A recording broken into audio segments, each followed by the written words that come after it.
Hello dear student, आप सभी का ओपी क्लासेस में फिर से एक बार स्वागत है। देखिए, हम लोग पिछली वीडियो में प्रश्नावली 3.2 के प्रश्न नंबर तीसरे तक कंप्लीट किया था।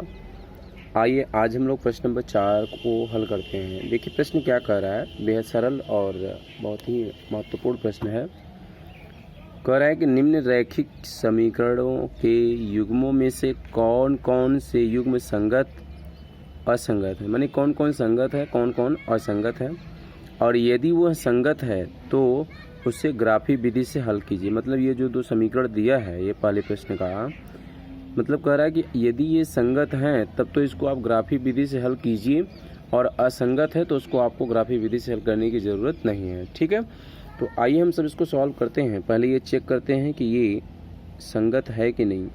आपको हम संगत और असंगत दोनों स्थितियों को पहचानने का तरीका बताया था कि जब प्रतिच्छेद की कंडीशन आएगा, समांतर की स्थिति जब आएगी तो तभी असंगत होता है, और बाकी दोनों स्थिति में संगत होती है। चलिए हम पहले यहाँ पे सॉल्व करते हैं।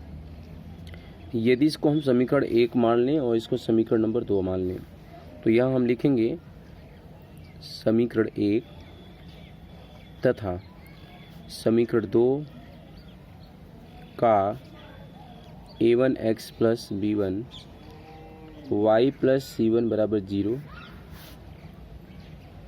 तथा a2x plus b2y plus c2 बराबर 0 से तुलना करने पर, ध्यान देंगे यहाँ पे क्या करना है हमको, तुलना करने पर।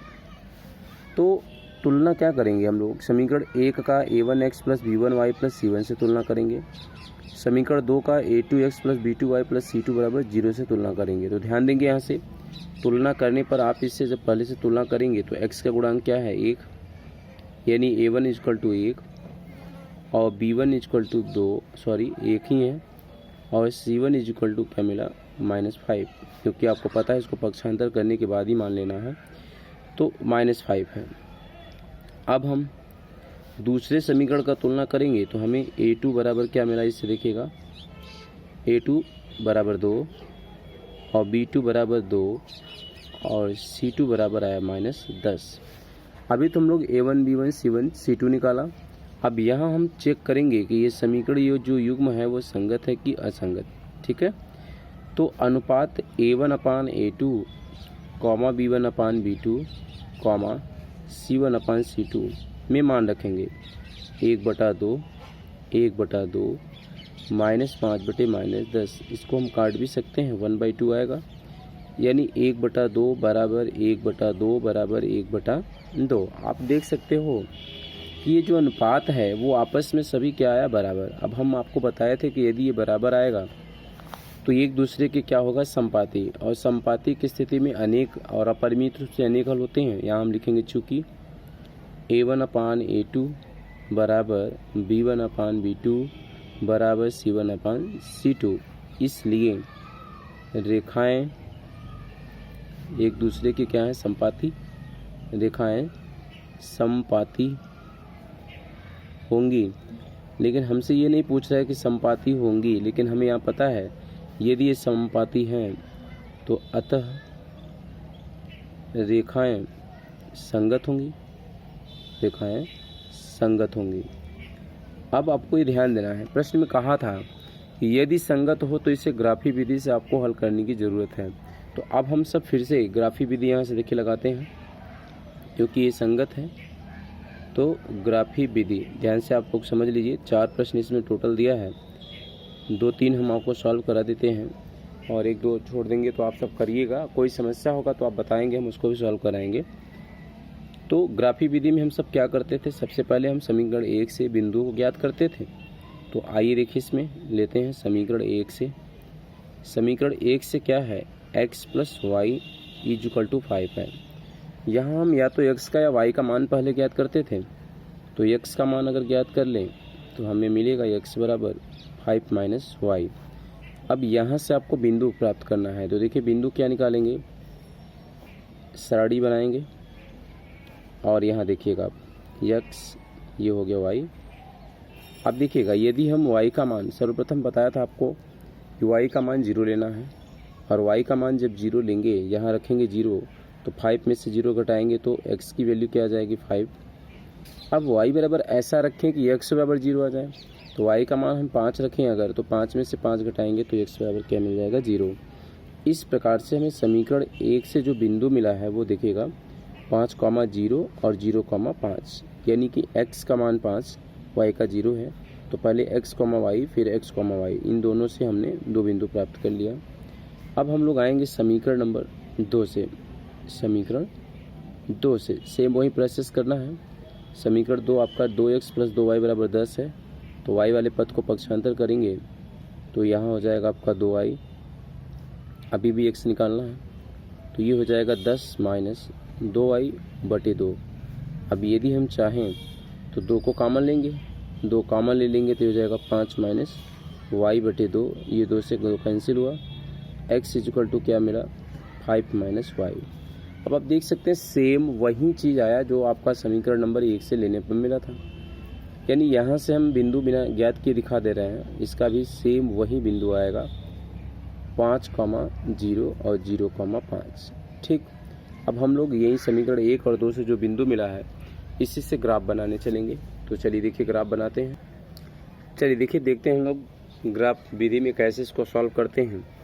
तो ये हमारा ग्राफ हो गया x डैश, y और y डैश। अब आपको बिंदु दिखे ऊपर दोनों समीकरणों का सेम बिंदु प्राप्त हुआ था। यदि हम कहें कि 5, 0 कहाँ पर मिलेगा, किस बिंदु पर मिलेगा, तो ध्यान देंगे 5, 0 का मतलब क्या है, ये x अक्ष पर मिलेगा, ये y पर मिलेगा। तो हमने बताया है कि यदि पहले अंक रहेगा तो ये x अक्ष पर उसी पर मिलेगा, और बाद में अगर अंक रहता है तो y अक्ष पर मिलेगा। अर्थात अगर हम कहें 5, 0 तो आपका देखिए ये बिंदु यहाँ मिलेगा, ये x अक्ष पर मिलेगा, और 0, 5 की बात करें तो ये यहाँ पर मिलेगा। अब आप ऐसे समझिए कि ये समीकरण 1 का भी काम कर रहा है और समीकरण दूसरे का भी, तो आप इसको खींच देंगे इस प्रकार से, ठीक, और इसमें बिंदु का निर्देशांक दे देंगे 0, 5 और ये 5, क्या हो जाएगा 0। अब देखिए दूसरा अगर समीकरण खींचेंगे तो इसका भी निर्देशांक यही आएगा और इसका भी दूसरा बिंदु भी यही पर है। तो मान लो अगर हम यहाँ पर रेखा खींचेंगे तो सेम उसी रेखा पर जाएगा, अर्थात ये इसको क्या करता है पूर्ण रूप से इस पर समपाती होता है। तो यहाँ हमें भिन्न भिन्न बिंदुओं से अनेक मान प्राप्त हो सकते हैं, इसलिए कहा जाता है कि समपाती की स्थिति में अपरिमित रूप से x और y के अनेक हल होते हैं। ठीक है, तो चलिए देखते हैं क्वेश्चन नंबर दूसरा क्या है। देखिए प्रश्न नंबर 2 ये दिया है x - y बराबर 8, समीकरण 1 मान लेते हैं, और 3x - 3y बराबर 16। अब आप देखिए तुलना हम बार बार नहीं लिखेंगे, ठीक है। अब आप लोगों को हमने एक वीडियो में अच्छे से बता दिया कि कैसे तुलना करके हम a1 b1 c1 और a2 b2 ct का मान प्राप्त करते हैं। तो यहाँ हम डायरेक्टली मान रख देते हैं। आप देखिए समीकरण 1 से a1 का मान क्या है 1 और b1 का मान क्या है -1, गुणांक सहित चिन्ह सहित लीजिएगा, और c1 बराबर क्या है 8 को पक्षांतर करेंगे -8। a2 बराबर आप बता सकते हो देखो 3 है, और b2 बराबर भी क्या है देखो -3 है, और c2 बराबर है -16। a1 b1 c1 a2 b2 c2 सभी मान आपको पता हो गए यहाँ से। अब आप अनुपात लिखेंगे यहाँ पर, ठीक है। तो अनुपात देखिए मान रखेंगे हम लोग a1 अपान a2 b1 अपान b2 c1 अपान c2। इस प्रकार से देखिए अनुपात जब आपको मिल गया, अब हम लोग मान को रख पाएंगे 1/3 -1/3 -8/-16। ये माइनस से माइनस कैंसिल हुआ, ये माइनस से माइनस कैंसिल हुआ, इसको आप काटेंगे तो 1/2 हो जाएगा। अब देखिए यहाँ आप क्या लिखेंगे 1/3 बराबर 1/3, लेकिन ये नॉट इक्वल टू 1/2, अर्थात निष्कर्ष क्या निकला देखिए लिखेंगे, चूँकि a1 अपान a2 बराबर b1 अपान b2 not equal to c1 अपान c2। इस स्थिति में हम बताते थे कि रेखाएं एक दूसरे के समांतर होंगी और इसके कोई हल नहीं होंगे। तो यहाँ लिखेंगे इसलिए रेखाएं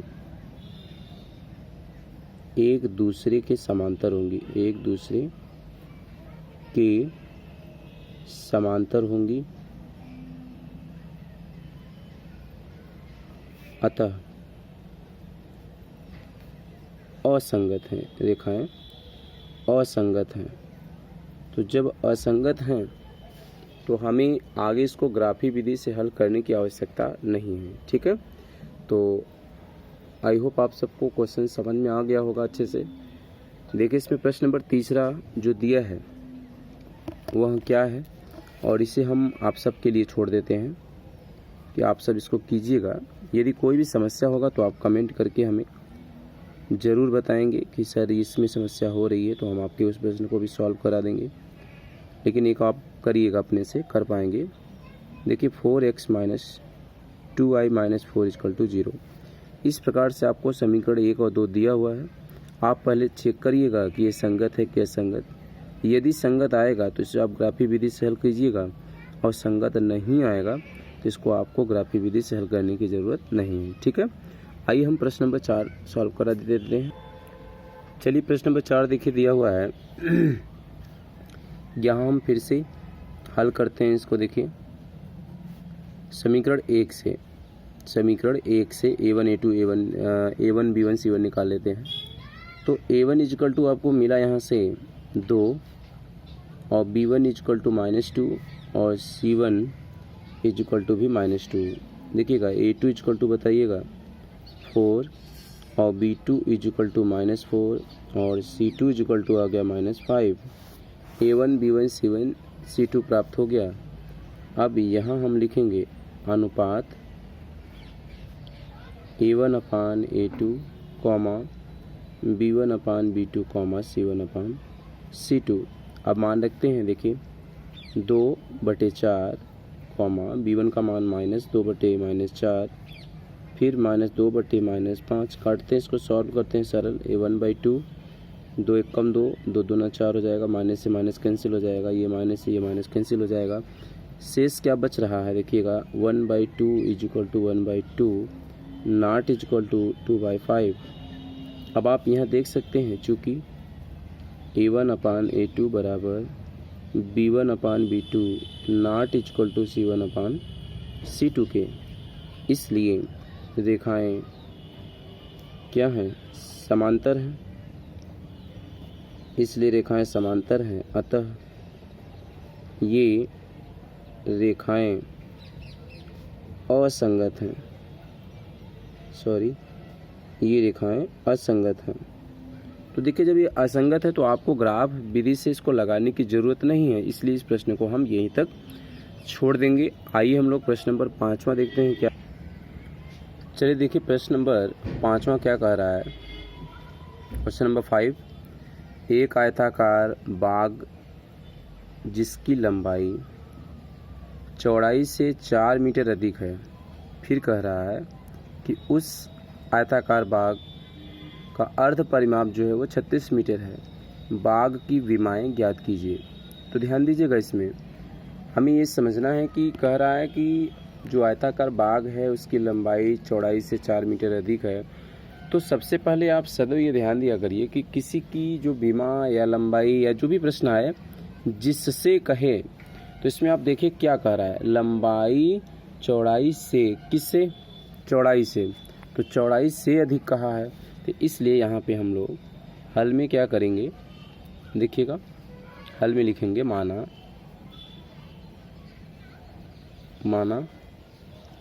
आयताकार, देखिए माना आयताकार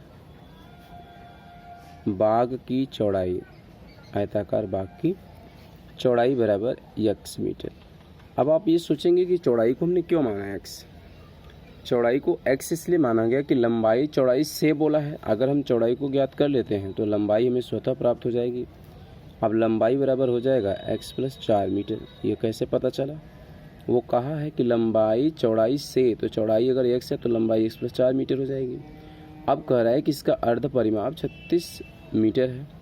यहाँ हम ये भी लिख सकते हैं अर्ध परिमाप बराबर 36 मीटर, ठीक है ना। अब विमाएं ज्ञात करिए। विमा मतलब भुजा ज्ञात करना है। इस आयताकार बाग की भुजा ज्ञात करना है, अर्थात लंबाई और चौड़ाई आपको ज्ञात करनी है। तो देखिए लंबाई और चौड़ाई को हम ज्ञात करेंगे तो कैसे ज्ञात करेंगे ये आपको समझना है कि लंबाई चौड़ाई को ज्ञात करने के लिए हमें इसमें दो समीकरण बनाना होगा। अब या तो आप चाहें तो इसको डायरेक्टली मान करके भी हल कर सकते हैं या अलग अलग भी मान ले सकते थे। तो यहाँ पे दो तरीके से प्रश्न को लगाया जा सकता है। चलिए हम पहले इसको आपको इस विधि से बता देते हैं, फिर अगली विधि भी यहाँ पे बताते हैं। तो यहाँ हम लिखें, देखिए प्रश्नानुसार, लेकिन यहाँ पर इस प्रकार से हल करना ठीक नहीं है क्योंकि चैप्टर जो चल रहा है वो आपका दो चर वाला रैखिक समीकरण है। ठीक है, तो यहाँ हम लोग चौड़ाई को x मान लेते हैं और लंबाई को y मान लेते हैं। यहाँ पर थोड़ा सा देखिए, यहाँ से y मीटर मानिए इसको।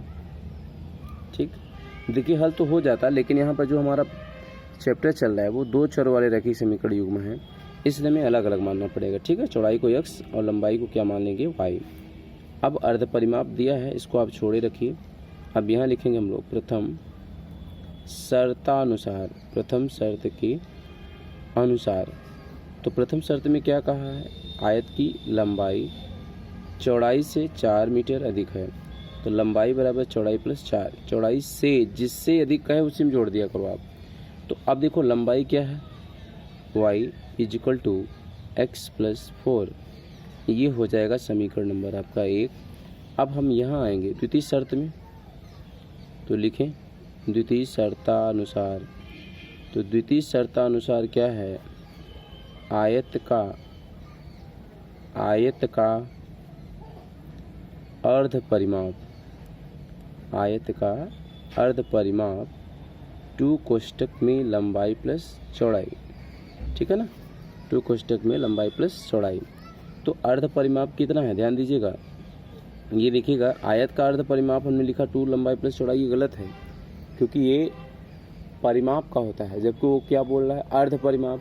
तो परिमाप यदि ये 2 लंबाई प्लस चौड़ाई होता है तो अर्ध परिमाप में क्या हो जाएगा, 2 से हम इसमें भाग दे दें।